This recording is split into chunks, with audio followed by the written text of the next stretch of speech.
when I was in my 30s, I was on the subway one day and there was this lady with an amazing looking cupcake. It was sort of at the beginning of the cupcake movement, and so I just started talking to her about this cupcake. And by the end of our conversation, she had taught me that people can ride ostriches. And, that's not something I needed to know, but I was intrigued. It was a fun thing to learn. And so I was just kind of hooked from that point on. I just sort of started having these conversations with sort of random people. And I just felt good when I did it. And I felt like I sort of belonged and I was sort of part of this, human collective. And so that's why I decided that's what I wanted to study for my PhD.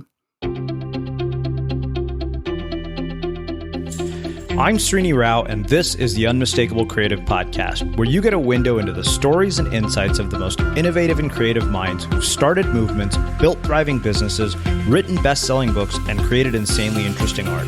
For more, check out our 500-episode archive at unmistakablecreative.com.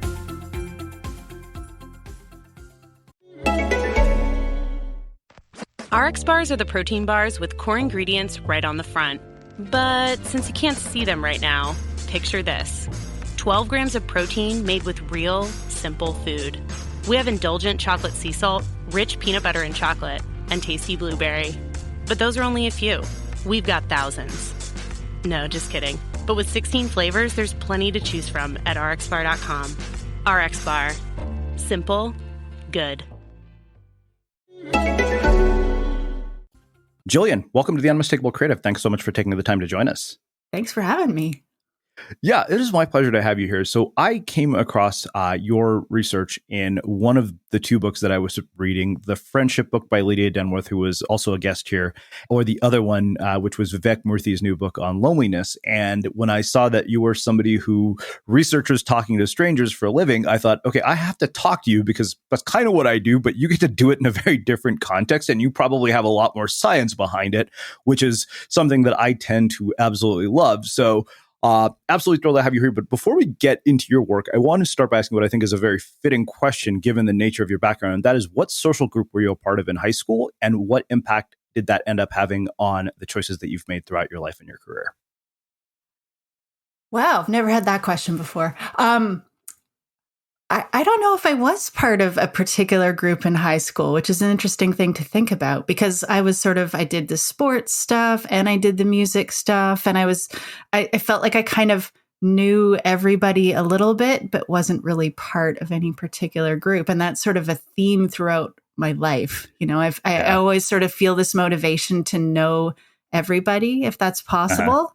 So I played in a badminton club for many years, and I sort of went out of my way to try and chat with everybody during the break. And by the time I left the badminton club, I feel like I pretty much knew every single person who was in it. So for some reason, I have that kind of built-in motivation to know everybody, although getting close to any one person or group of people is a little harder. That's what I was going to ask you next. Actually, you kind of beat me to the punch. But what I wonder, when you say you knew everybody, because I've seen certain people who, to me, are sort of chameleons in high school, and they can navigate different social groups. My sister was like that, and I remember going to the mall with her at Christmas time, and I was like, "We can't get 5 feet without you running into somebody." You were actually popular in high school. Like I was kind of a geek, I hung out with the band nerds and the smart kids, and that was kind of it. So do you think that one, there's something about people like that just makes them, likable to other people, this ability to navigate, different social groups? And did you consider yourself popular given the fact that you knew all of these people? Not especially. No, I mean, I just... Yeah, I don't know. I mean, why I did have a bit of a strange situation because my dad actually taught at the high school that I went to. So that sort of changed how people thought about me too. But I feel I'm an introvert. So I didn't feel like I was, super outgoing. I feel like maybe what makes what I'm describing possible is that I'm a very good listener. I'm good at getting other people to talk. And people really like that. Yeah. Well, when you give people an opportunity to talk, they're generally pretty happy to talk about themselves. So So I feel like it's almost the opposite of what you're saying. Like, it's not that I'm a super extroverted, outgoing, sociable person. I feel almost exactly the opposite. Well, it's funny because it's such an odd contrast, right? You'd think of it as, oh, this is a person who talks to strangers for a living. Like, this is what you do your research. And so my natural instinct was like, oh, this person has to be somewhat extroverted to even begin that. But I see where you're going with this, because it makes sense that people want to be heard and listened to. So we'll get there. But the thing that you mentioned caught my attention. And I kind of, like I said, that was kind of my next question is, if you're a person who wants to know everybody a little bit, how does that impact your sort of deeper friendships and deeper relationships? Well, I mean, I look at sort of talking to strangers. I'm pivoting a little bit from what you asked, but I think it's relevant. I look at talking to strangers as kind of like anything in life. You're not going to expect to love every single book that you read or every single movie that you watch. You're going to watch a lot of them, and every once in a while, you're going to have a favorite, right? And so I think, you need to talk to a lot of people to find someone that you really connect with. And, hopefully many of us have experienced that situation where we meet someone for the first time and we just feel that sort of instant connection, and it's magical, and we all kind of look for it, don't we? But I think you can't expect to have that unless you have lots of conversations. Yeah.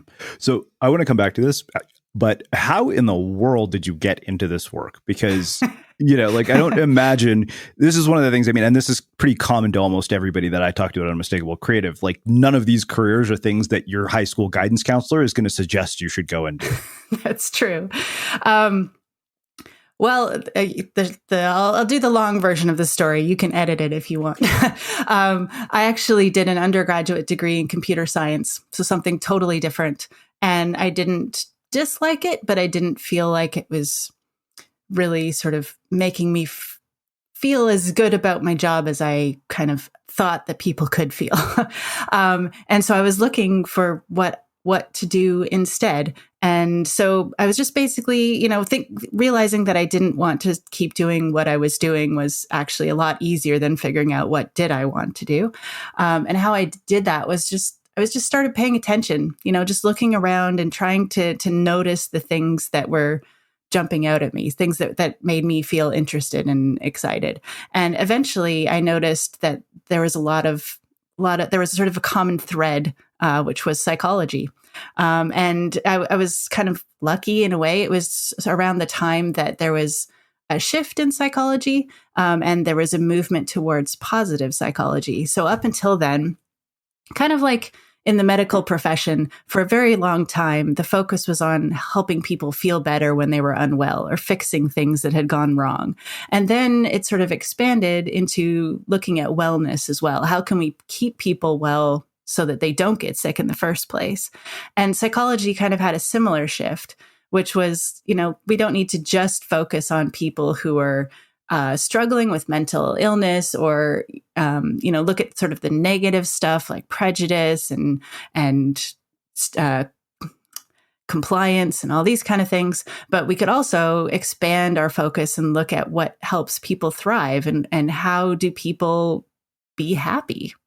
And I thought that sounds like the coolest job I can imagine, studying how to make people happy. So that's how I kind of came to psychology. But to this topic in particular, again, kind of, I feel like there's sort of two stories, which are both true, but it's hard to know. I guess they kind of both explain how I got here. One is that my dad has always talked to strangers, and so I grew up seeing him do that. And as a kid, I felt it was kind of embarrassing. I can relate. It made everything really slow. If we went to the grocery store, it would take forever because he would just stop and talk to everybody. But at the same time, sometimes we would learn something interesting from people he talked to, or, get a good tip on something, or, and I could see how much people enjoyed it and how much my dad enjoyed it. So that's one thing, but I didn't do it myself. That didn't translate into me having any interest in talking to strangers. I feel like I was quite shy. I was one of those people who, if you had to make a phone call and, get customer support or something, I just felt awkward and didn't want to do it. And then when I was in my 30s, I was on the subway one day and there was this lady with an amazing looking cupcake. It was sort of at the beginning of the cupcake movement, and so I just started talking to her about this cupcake. And by the end of our conversation, she had taught me that people can ride ostriches. And, that's not something I needed to know, but I was intrigued. It was a fun thing to learn. And so I was just kind of hooked from that point on. I just sort of started having these conversations with sort of random people, and I just felt good when I did it. And I felt like I sort of belonged and I was sort of part of this, human collective. And so that's why I decided that's what I wanted to study for my PhD. Wow. Well, I can relate to learning weird things. I know how to rob a bank from having done this podcast. Amazing. Yeah. There are numerous things that I think were really interesting about sort of your path here. The very first one, being sort of looking at what called out to you. It's funny because I'm writing an article right now about the 5 most important decisions that we'll ever make in our lives. And of course, marriage, career, all that stuff came up. And I was thinking about the career section, and I was going back through Tina Selig's research, who had, told me, she said, people come into college thinking, oh, I don't have some sort of all-consuming passion. Or she says the opposite, where they have their whole life mapped out. And I think that what she had said that really struck me was that passion follows engagement. And of course, engagement comes from the things that are standing out to you. But what I wonder is, as somebody who went to I went to Berkeley, where I attempted computer science and realized I was horrible at it. But the thing is that you made that decision early enough in your life to say, okay, look, I'm going to pay attention to the things that appear to be engaging. Why is it you think so many people actually don't do that, only to find themselves 60 years old and thinking, oh, I hate this job? I mean, I think it would have been really easy for me to keep doing what I was doing. I mean, the reason I went into that field of study in the first place was because I was good at it. So I kind of started by looking at what skills do I have and what jobs could I do that would draw on those skills. But I mean, I think your satisfaction at work depends a lot on enjoying the people that you're working with. And it just didn't feel like my people. And having said that, I look back now and my husband works in technology and he's worked with really cool people. And I think, maybe it was just because I didn't look hard enough, or, there could have been other options. If I had stayed in the field, I'm sure I could have been happy. But yeah. Interesting. Well, all right, let's actually get into your work. And where I want to start, as ridiculous as it sounds, is to go all the way back to childhood, because I was thinking about just the fact that when I was reading your about page, and I was thinking about how, I felt very comfortable talking to strangers. I mean, so much to the point where my dad literally started building his community in Edmonton, Alberta, when he came from India, by calling the first person in the damn phone book who had a last name that was similar to last names from the state my parents are from. That's how he said that they met their closest friends. That's awesome. And I was like, are you serious? I was like, that's how you build a community? That's insane. Nobody does that now. I mean, which is a beautiful thing. But what particularly struck me is I was thinking about what happens as we get socialized, just based on my own experience, right? You go through high school, you go through, sort of elementary school, then you start to kind of figure out that, oh, I have a place in this social hierarchy that is created by junior high, and I'm either nerdy, popular, whatever. And then the first time some girl rejects you, that starts to sort of create inhibition. But you've done the research. Where does at least in my that's my personal experience, but I'm much more curious about where does that, where do we go from being, sort of people who don't have this fear of talking to strangers to becoming so inhibited? Where does that begin?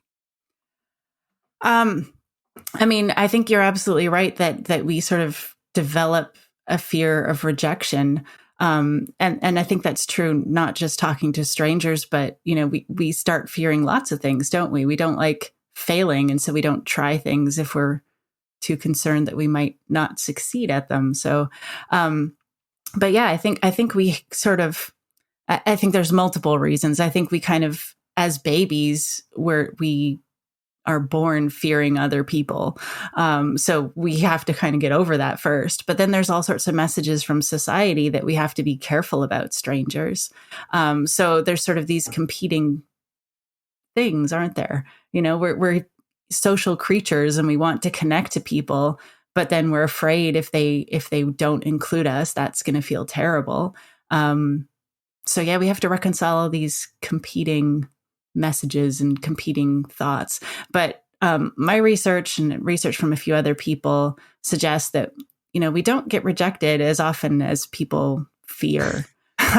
You know, like we're walking around with this voice in our head saying, I can't talk to that person. They're not going to want to talk to me. But really, they're probably happy to talk to you. They just don't want to talk to you first. They want you to make the first move. So we're all walking around hoping the other person will make the first move. Yeah.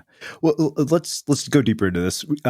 What role do your parents play in how this inhibition develops? And also, like, what about your peers, like the people that you're around? Because like I said, once you kind of understand where you stand in the pecking order of like the junior high social hierarchy, you know, it's kind of like Mean Girls. You're like, all right, I am definitely not cool. So I wonder, you know, what roles those two groups play, the parents and the people that you're friends with.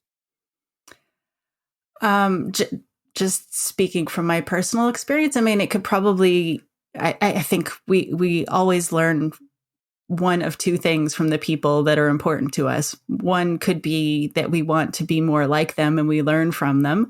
And so in a way, I ended up doing that with my dad. You know, like I saw how he did it. You know, I sort of absorbed what kinds of things he said and how he'd get people talking. And the flip side is we might decide, oh, I don't like how this person is, and so I don't want to be like them. Or we sort of maybe don't feel the need to, you know, my dad was very social. My mom was also in her own way. And I feel like my brother was too. And so in a way I felt like, well, I don't need to be that person because that's already covered, you know? So I think that explains why I wasn't especially social when I was younger, because I felt like they were kind of doing it for me in a way. It's time to upgrade to Awara, the organic luxury hybrid mattress made with natural foam and New Zealand wool fibre for maximum comfort and cooling. Rest easy knowing that every time you choose Awara, 10 trees will be planted to restore forests in Africa, and fruit trees will be donated to help local farmers get on the path to food security and financial stability. With free shipping and returns, plus a forever warranty, you can't go wrong. AWARA sleep.com and use code HEALTH for $350 off. Plus, we will plant 100 trees with your purchase. Yeah. Well, so the thing that, you know, as you were saying that came to memory for me was, you know, I think at some point when I was, you know, in my like mid-20s, I was like, okay, you know what? I got to get over this fear of talking to women, which means I'm probably going to just talk to strangers at bars. And I remember going out to a bar one night with a group of friends, talking to a group of girls, where two girls, and it didn't go well. And those friends were not happy about the fact that they were associated with me because of how it went with that girl. And those friendships ended over that. Like that was the end of that social group. Okay. Another experience that I thought of that, as you were saying that, was I dated this girl, you know, shortly after that, like, and she was my first girlfriend. And I remember talking to a couple outside of a restaurant who was in San Francisco. We were waiting for like, you know, a really long time for our table. And so we were just chatting. And she was upset that I was socializing with them. As you might imagine, there's a reason I'm not, you know, it didn't work out with me and her. But in moments like that, you know, like if you think about it, of course we care what our social groups matter, you know, think. I mean, am I thrilled that those friendships ended? No, not even close. So how do you know, deal with that tension? Wow. No idea. That sounds crazy to me that your friends sort of shunned you because you attempted to talk to a girl at a bar and it didn't go well. Like, doesn't that sound crazy to you that was the outcome? Well, look, yes, of course it sounds crazy to me. Like, you know, it's kind of insane how many, keep in mind, I think you and I have had a large enough cross section of people in our lives, given our, you know, backgrounds, that just kind of is something that I'm like, okay, some people might be completely insane. We don't, I mean, I don't remember it in enough detail. Maybe I did say something that I shouldn't have. Who the hell knows? Okay. All I know is that was kind of the end of it with those friends. And And I remember that very distinctly. And in that girlfriend, I thought it was the strangest thing that she found it offensive that I was talking to strangers. And I was like, this is really bizarre. Like I mean, was it that you were paying attention to someone else instead of her? Who knows? I I worry about that sometimes. So. I talk to strangers a lot because I feel like, that resulted in my research. But now that I do the research, it sort of resulted in me talking to strangers more often. And I worry sometimes about, when I'm with my husband and I'm talking to other people that he kind of sometimes thinks, why is she doing this? But I mean, I know he's benefited too. And I know he started doing it himself. So, it's so I guess I think the real, place I want to take this is, it seems to me that for almost anything you want in your life, this is an invaluable skill. Whether you want to go out on a date with a girl, potentially get a job.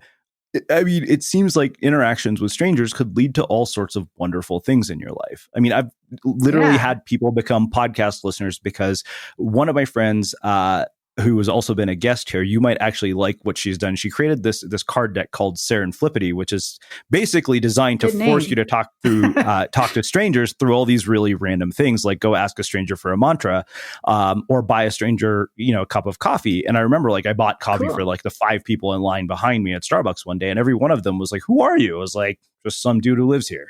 And it kind of struck me that it was like, oh, that's interesting. But I think where I want to go is like, obviously through the experiences that I had and probably other people listening to this have had, at some point there starts to be this sort of inhibition, often I think, which comes from fear of rejection.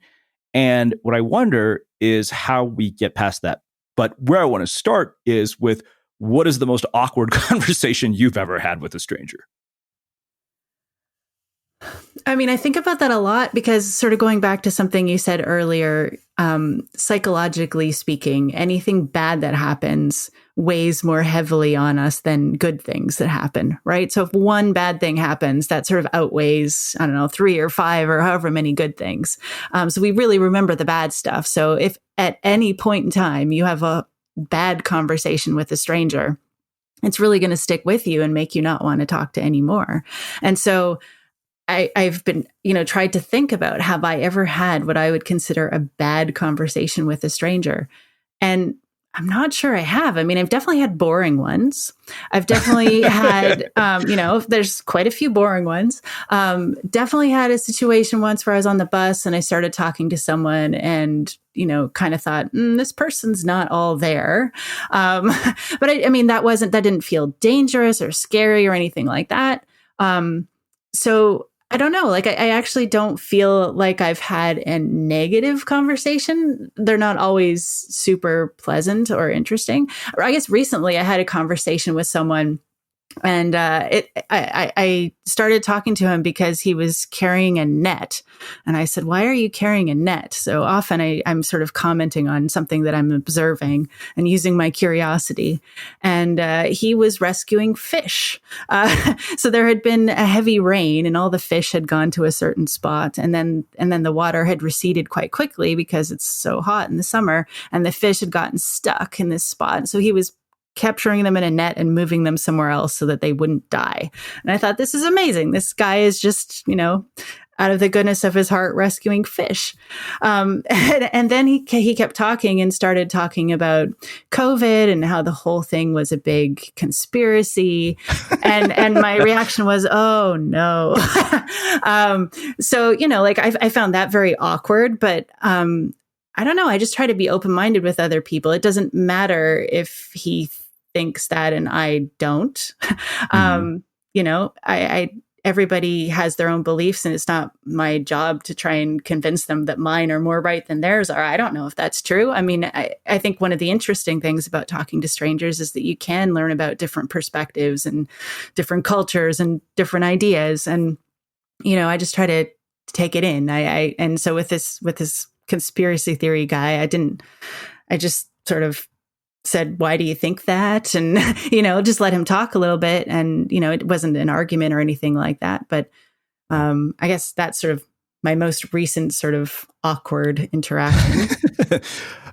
One thing I was going to ask you is, In your research, what have you noticed is a difference between talking to kids and talking to adults and talking to men and talking to women? Oh, kids is a big thing with my dad, and he just loves talking to kids. And he's got these special lines that he uses all the time that he knows will get them talking and get them laughing, even if they're really shy. But at the same time, he doesn't seem to realize that maybe the parents aren't always super excited if he's talking to their kids. So I do think you have to be extra careful, not to make sure that the parents know that you're not a threat and make the kids know that you're not a threat. But kids are often, happy to talk to strangers. And I think it's probably great for them to get to know different people and, have the world be a little bit bigger, because our worlds are quite small and constrained when we're younger, aren't they? Yeah.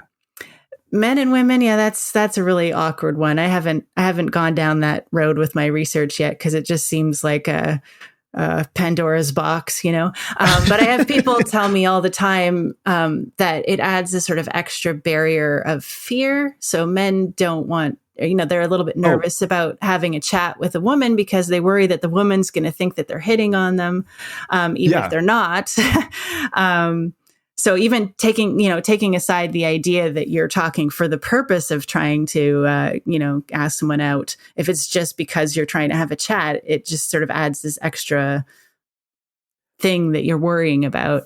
So it definitely makes things more complicated. Well, the reason I brought that up is I'm trying to think back. It was okay, if I start a conversation with a female stranger who I find physically attractive, I'm like, that is definitely on my mind. I'd be lying to you if I told you it wasn't, which is why I'm like, oh, okay. So there's got to be, I could see now why you would say that's a Pandora's box, because, if it's not somebody who I have any interest in that way, there's no sort of pressure. It's like, oh, I can easily have this conversation. But I think the other thing that caught my attention was you mentioned that you start with just sort of observing something and your curiosity. So, for somebody who wants to develop this ability or has lost it and wants to get it back, where do we begin? I mean, I think we all have a tendency, or there's more of a tendency these days, to shut ourselves off to the world, like we're plugging ourselves into the headphones and looking at our phones. And I play a game sometimes at the Underground in London. You go down this escalator to get down to where the train is. And so when I'm going down, I'll try to make eye contact with people coming up, because, you can't talk to people unless you make eye contact first. That's the first step. And that was, for me, the first step. Like I said, I used to be sort of more shy, and I realized that I kept my eyes on the ground a lot. And so it was a conscious, hard work, repetitive practice for me to make sure I was lifting my eyes and, able to make eye contact. But I think we sort of deliberately try to, and it makes sense. The world is full of noises and sounds and sights, and it's too much at times. And so we want to control that, and we try to block ourselves off. But if we do that, we're missing out on these other kinds of opportunities. So I think if you're someone who wants to talk to strangers, but that sounds really scary and you don't know where to start by just looking at people. Just make eye contact, and just start observing people and paying attention to what they're doing. And I've started conversations with people based on what they're wearing. I'm always a little bit careful. I don't want to I don't ever comment on someone's appearance or give them a compliment like, oh, you're really beautiful, or, that just feels really awkward to me. But I will comment on, someone who's wearing airplane earrings, or someone who's got a really amazing tie on, or something like that. That feels less charged to me. So I've commented on what people are wearing, or what they're doing, or what they're eating, what they're reading. Sometimes I feel awkward about that too, though, because obviously if they're reading, I'm interrupting. But but usually if you're talking to them about books, they're I'll start, and if I'm getting the message that they really, really don't want to talk and they just want to read their book, then I leave them alone. But There's no harm in giving it a try. We'll come back to that because that's interesting. So I want to go back to the eye contact thing, and I think it was in Sarah Rose Kavanaugh's book that she just wrote called Hive Mind that I came across something, and I don't remember which research it was or whose work she was referring to, but there was this contrast of eye contact. In like one case, looking at this person the right way means they want to kill you. The other means they want to fuck you. You need to find somewhere in between. And so I thought, okay, well, that's an interesting way to look at it because eye contact done the wrong way can be really creepy. So I'd imagine there's some sort of like modulation to this. I'm sure you're probably right. And now I'm going to be worried about it. I'll send you the link to Sarah's book so you can figure out who it was and talk to that guy. I don't know. I just try to have a genuine smile, and I usually nod at people too, because otherwise they see you smiling and they think, well, you couldn't possibly be smiling at me. So I usually kind of do a little nod as well to say, yes, I am smiling at you. And I think I know that I need to be a little bit patient, so I used to talk to people on the bus all the time. And I just assume that their first reaction is going to be, do I know you?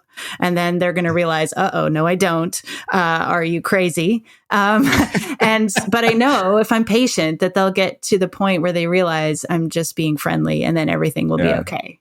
And so, obviously the norm in our society isn't in many places, not all places and not all situations. I mean, when people go to the park and walk their dog or go to a playground, it's totally normal to talk to fellow dog walkers or fellow parents or talk to the taxi driver. So there's certain situations where it's relatively normal. But in general, it's not the norm in our society. And so people are going to wonder what you're doing, but they'll get over that. So you just have to be a little bit patient. Yeah. Well, so you brought up three things. You said, eye contact, smiles, sort of observational cues. Then we went to the thing about reading books. Like if you ask me about a book that I'm reading, I'll talk your ear off for 30 minutes because I'm a total book nerd. And like, that's pretty much what I spend all my money on. I mean, I'm an author, so like books are my jam. But I think that what I'm more curious about is gauging sort of, this person really doesn't want to talk to me or wants to be left alone, but somehow they were willing to engage enough to answer the question. Yeah, good point. I mean, I just naively assume that I'll be able to tell somehow if they're not wanting to talk or if they are wanting to talk. Again, it comes down to attention and sort of being observant and, looking at their body language and that kind of thing. So I guess I sometimes feel reluctant to start the conversation at all because I'm worried that I'll bother them, but I often will do it anyway and give it a chance, but be open to the fact that they might not want to talk. Yeah. So what's fascinating to me about this is I wonder if this can be trained because like I know even with a podcast guest, for example, I'm like the notorious ruthless person who will literally cut the conversation in the middle if I feel like it's not going well. And I've pissed some people off and I don't care that I've done that. And I can feel it just from the sound of their voice or the dialogue that we're having that, wait a minute, this person actually doesn't want to talk to me. So I have no idea why they agreed to do the interview. But so what I guess what I'm getting at is, it seems to me as I'm listening to you describe this, that in my mind, I'm trying to basically do the opposite of what I tell people to do, which is that it's not possible to reverse anybody's advice into some sort of formula, which is I realize what I'm trying to do. And it seems like there's a lot of this that is sort of like intuition based, and it only comes from the experience of doing it over and over and over. Well, to go back to something you said ages ago, I mean, I think the key is to do it a lot. I think it's only practice that's going to help us get better. I think, social skills are skills like anything else. And like you said, I mean, it applies to so many domains. There are so many areas of your life where you kind of need to talk to people in order to make stuff happen. And so guess what? If you don't practice how to do that, then you have a lot of pressure in a situation. Like, if you haven't gone up in a bar and talked to a girl a bunch of times, that's a scary situation, of course. But I think even practicing talking to other people would help you feel more comfortable in that situation. So practicing talking to strangers might help you feel more comfortable talking to a girl in the bar. So I think, the key is just to keep doing it. And like I said earlier, I don't expect every conversation is going to be amazing, but what I love about doing it personally is that I know I can talk to pretty much anybody, pretty much any time, and have a decent conversation, and that I'll often have an interesting conversation. And it's not that any one of them is especially memorable, but the fact that I can talk to so many people just makes me think that the world isn't so bad, like we're all connected and, feel more trust in other people. And that I think is the big benefit for me personally. Yeah. So I selfishly want to go back to the girl in the bar. As my listeners always joke, that like every one of Srini's guests is some attempt to solve his personal problems. But the reason I asked that is, and this is what came to mind, is that, and I think this is particularly true when it comes to romantic rejection, is that we tend to take one person's opinion and make it a universal truth. So like one girl rejects you and you're like, okay, now not a single girl at this bar will talk to me. And I remember very distinctly reading something in one of Mark Manson's books where he literally talked to two groups of women in the same night. One group told him to f off, and the second group came up to him and said, "You're the hottest guy in here. You could go home with any way you want." Same girls, same bar, two different girls, same opening line. And that really struck me. But the thing is that most of us don't see that in that context. We tend to make the first opinion universal. Yeah. Well, I mean, like I said earlier, that's sort of the bad is stronger than the good thing going on too. And teachers of all kinds get evaluations from students. We remember that one terrible one instead of the 50 people who said, "You're the best teacher ever." We only remember that one person who said that they didn't like us. I mean, not everybody's going to like you. You're not going to like everybody either, right? I mean, you don't like everybody that you come across. So why would you expect everybody would like you? Am I right? I might have to use that as a quote card from your interview. It's actually very true. Like I never thought about it that way, but it's absolutely true. Yeah, you're right. And I think that we're so bothered by that though. And with the idea that there are people who don't like us, but yeah, there are people who don't like me. I remember reading something once, and it was about someone, I can't remember the context, but it was about auditioning as an actor, and the idea that you try out for so many parts, and I mean, think about what that must be like. They're just rejected all the time. You have to be a pretty strong person and know yourself really well to be okay with that. But the idea was, hey, they rejected you because they're looking for an apple. And you're a pear, and you're a really great pear, but you're not an apple, and they're looking for an apple. And I kind of love that idea. Yeah, me too. So I know that you're doing some new research. So I want to ask you two questions before we talk about the new research that you're working on. One is technology. You mentioned earlier that most of us are with our heads down. We're like faces buried in screens, and I'm guilty of this too. And I remember the first time I really recognized how bad it had gotten, I had gotten off of a plane and I'd been living in Costa Rica for several months, and I walked into the airport and I literally didn't see anybody's face looking up. Every single person's face was buried in a screen. And I thought, wow. And the crazy thing is I saw it in India too this time. And I was like, wow, this is happening everywhere. So as somebody who does what you do, like, how do we navigate this? Because I know there are pros and cons to this as well. For people who feel socially awkward, this can be often like a social outlet that makes them feel less lonely. Yeah, absolutely. And one thing I love about social media is, when my friends post pictures of something that they've been doing, and then next time I see them, I know how to start the conversation, don't I? I can ask them about, those pictures that I saw. And that's kind of nice. And I remember the first time Facebook said, "Hey, you just friended this one person. Did you know they're also friends with this other person that you know?" And I was like, "This is awesome." That because I would never have known that. And so it was just really cool. So yeah, I mean, I don't want to slam social media, but I mean, so I teach a class at the University of Essex on positive psychology, and we give our students little homework assignments every week. And one week the homework is to do a social media detox. And, every year when we do this, students tell us that they kind of realize that being on social media as much as they are isn't great.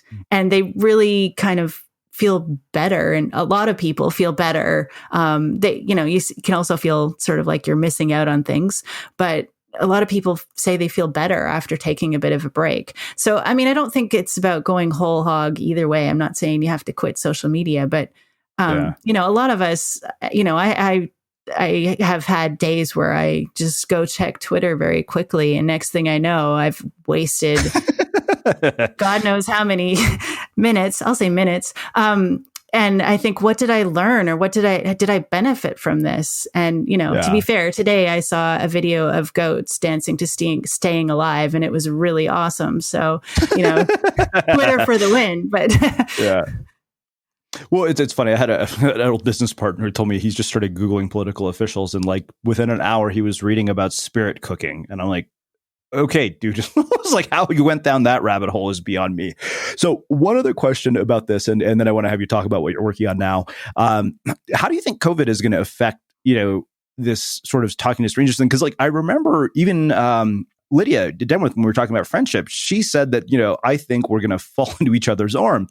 Like, I remember even one of my friends who was a dating coach that I worked with, he said that many of his clients are realizing that their fears were unwarranted, and that, God, like, if we ever get out of this situation, I'm never going to take it for granted again that I can talk to a stranger. And part of me wonders if that's actually going to happen, but you have the research to back it up. So, obviously you don't know what's going to happen, but based on what you know, like, what do you anticipate is going to happen when it comes to talking to strangers after all of this is done?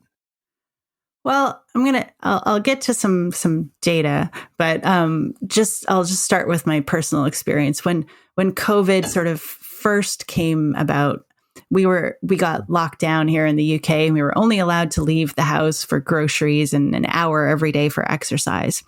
And I'm really lucky because I have a park across the street from me. And so every day because I'd go out and I'd walk around the park.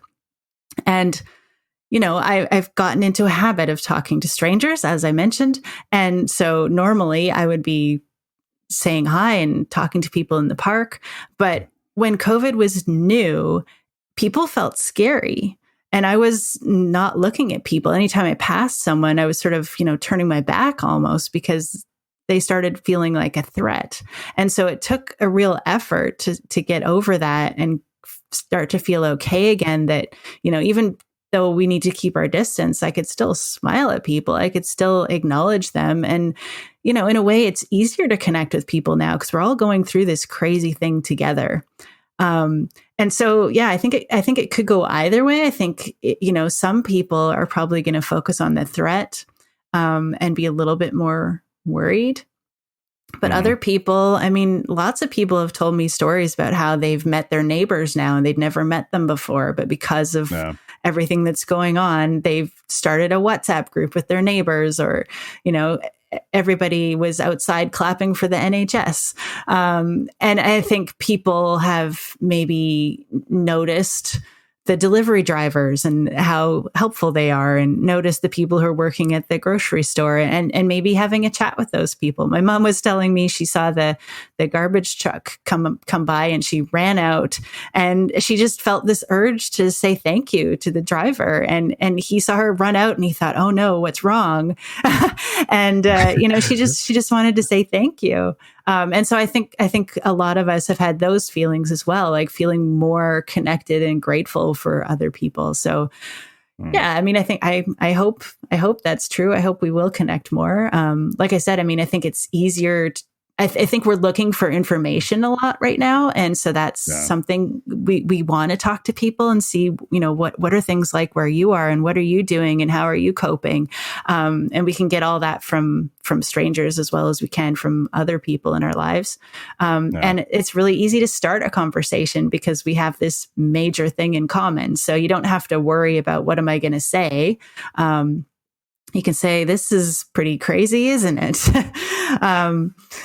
So I think in some ways it's easier. But I can talk a little bit about data too. So COVID came along and a lot of psychologists are like, ooh, what's COVID doing to people? We need to know this. Everyone was like, we got to do some research right now. But to see if COVID has changed things, you really need to have data before COVID as well as during COVID, right? And we can't travel back in time. But I did a study last year, year and a half ago, where I had people. I have to back up a little bit. I've run a lot of studies where I sort of induce people to talk to a stranger. Either I ask them to approach someone and talk to them, or I have them in the lab and I give them a partner to talk to. And in all of these studies, I'm asking people before the conversation, what do they think is going to happen? And then afterwards, what did happen? And every single time, people say that they worried far more than they needed to because the things they worried about didn't actually happen, and they enjoyed it more than they thought, and they think the other person liked them more than they thought. But when I asked people, okay, what if you had to talk to another person right now? It didn't seem to stick. People think, well, just because I had a nice conversation with Jennifer doesn't mean that I'll have a nice conversation with Mark. Mark is a very different person than Jennifer. So, why would I think that those two conversations would have anything in common? Which is neglecting the fact that you are participating in both of those conversations and that you do have some control over how things go. And so I thought, okay, what I want to do is have people talk to several strangers. And if they do that, maybe I can convince them that there's a pattern and that generally those conversations go well. So that it's not just writing off the one conversation as an, exception, but, forcing them to see that actually pretty much always goes okay. And so I ran a study and I thought, well, how am I going to get people to do this? How am I going to induce people to have multiple conversations when generally people don't want to talk to strangers in the first place? And so the only thing I could think of was to try and turn it into a game. So I ran this study where I did a scavenger hunt. And I had all these different missions that people could do. So they were things like find someone who's wearing a hat or find someone who's drinking a coffee. And then you're supposed to go up to that person and have a little chat. And so the idea, like I said, was to see if I could induce some long-term change by showing people this pattern. And so I made the Scavenger Hunt app available to anybody who wanted to use it. And it's still out there. If any listeners want to try it out, it's free. So quite a few people downloaded the app and tried it out and had answered a bunch of questions on surveys in the app. And then when COVID hit, I contacted those people again. So I had their data from before COVID and I could compare it to what they were saying now. And so once COVID hit, I asked them, imagine that you were going to talk to a stranger right now. Now I said, think about it as being on Zoom or Skype or something like that, because obviously it's a very weird situation to talk to a stranger in person these days. So, imagine that it's electronically mediated, and ask people to predict how it would go.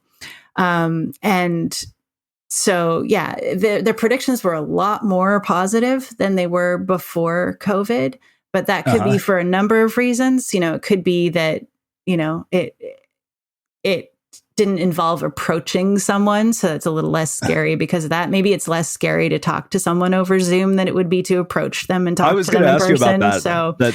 So what is the difference? Because I couldn't help but think that as we were talking, I was like, I wonder, how people deal with, like, how is their reaction when they're talking to a person, via Zoom, because there is sort of like almost a safety behind a screen. Like, if this goes haywire, I can just hang up. Exactly. Yeah. So I haven't. So I the fact that their predictions were more positive during COVID is hard to really draw any conclusions from because there's so many differences.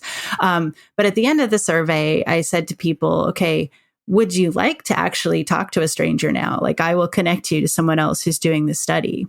And something like 60% of people said, yeah, I would like to talk to a stranger.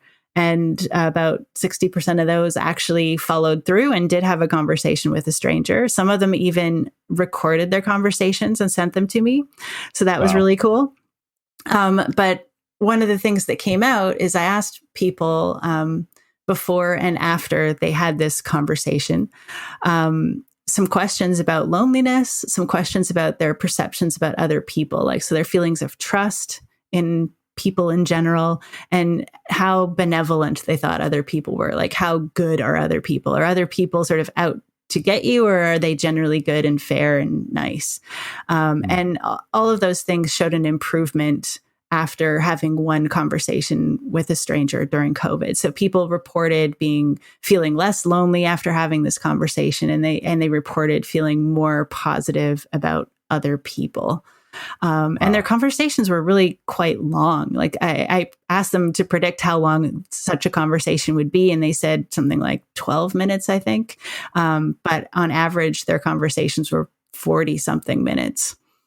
I hit dead ends with my dad in 15 minutes. So yeah, it was just the coolest thing to work on during COVID, because it was just so nice to hear, some people didn't really hit it off with their partner. I mean, I matched them up based on nothing, no criteria other than which time zone they were in.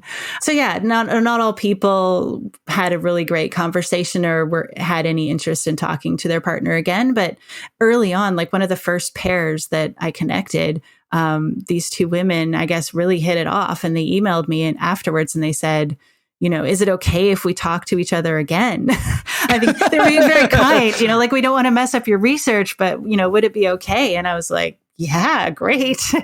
So it was a really lovely thing to work on during COVID. It sort of felt really nice to me to have facilitated a lot of pleasant conversations that people seem to really benefit from. Wow. All right. So a couple more questions for you. I know that you're doing research in a new area that I wanted to ask you about, and you wanted to share with our listeners, because I know you're looking for people to actually volunteer, right? And you've got thousands right now who might actually be for you. So tell them what you're working on, and then I'll ask you my two last questions. Okay. Well, so most of my research to date has been on looking at conversations with strangers. But it occurred to me one day, sort of out of the blue, as sometimes ideas do occur, that that's not the only kind of conversation that feels awkward and has barriers. And so one example that came to mind is talking to someone who's been through something difficult.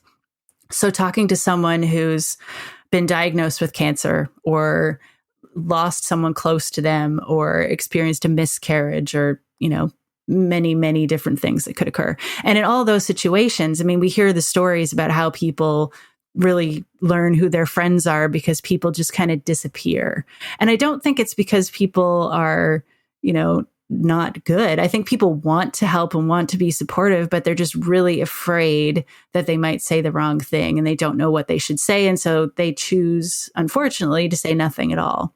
And so that's what I decided that I wanted to look at next is, I'm a psychologist. I can't cure cancer, but maybe I can help make life a little bit better for someone with cancer by figuring out how to make it easier to talk to them and not say something stupid that's going to be unhelpful.